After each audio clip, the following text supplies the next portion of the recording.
So now, what's your view on the discount on your trust? Could it represent a buying opportunity? Why? Why is it on such a big discount? And I'm going to ask that question to Helen.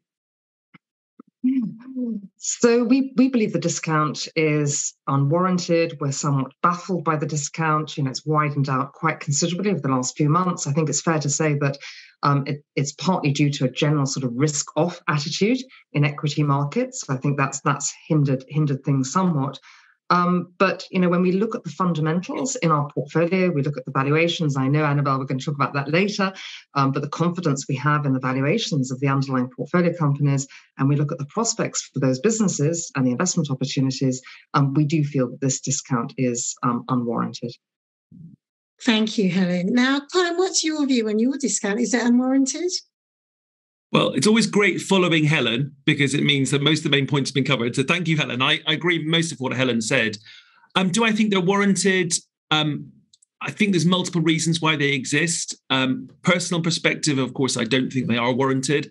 I mean, my perspective is I believe in the asset class at NAV. So I think we and the industry more broadly have demonstrated strong NAV per share growth over multiple time periods. And of course, if the discount stays the same, you still benefit from that NAV growth. So when I look at the investment proposition at the moment, it is a matter of fact, current discounts are very high by historical standards. As I said, I continue to believe in the power of the asset class to generate strong NAV per share growth. So, factually, any tightening of the discount just enhances that return. So in short, I think based on those factors, I think it is an attractive time to invest at the moment. Thank you very much, Colin. Now, Richard, you're an exception here, quite honestly, because your company is trading on a premium, which means its share price is higher than its asset value. Why do you think this is the case? Yeah, it's quite a difficult one to answer because there's all sorts of factors, I guess, that impact what the share price might be, particularly relative to NAV.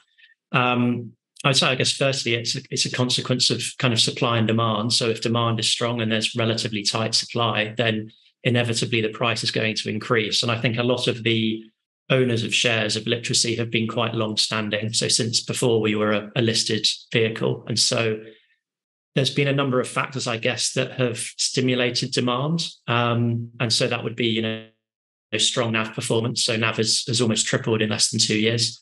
I think the charitable element of what we do is quite attractive to many investors and quite a unique feature, which has again stimulated demand. I think that the strength of alignment and the low costs, the manager or the members of the manager are significant shareholders, own over 40% of the trust. There's very low fees. Again, the manager's not incentivized to charge high fees given their large shareholding. I think a combination of those factors have helped to stimulate demand. And I think it's that demand that has meant that the trust currently trades at a premium.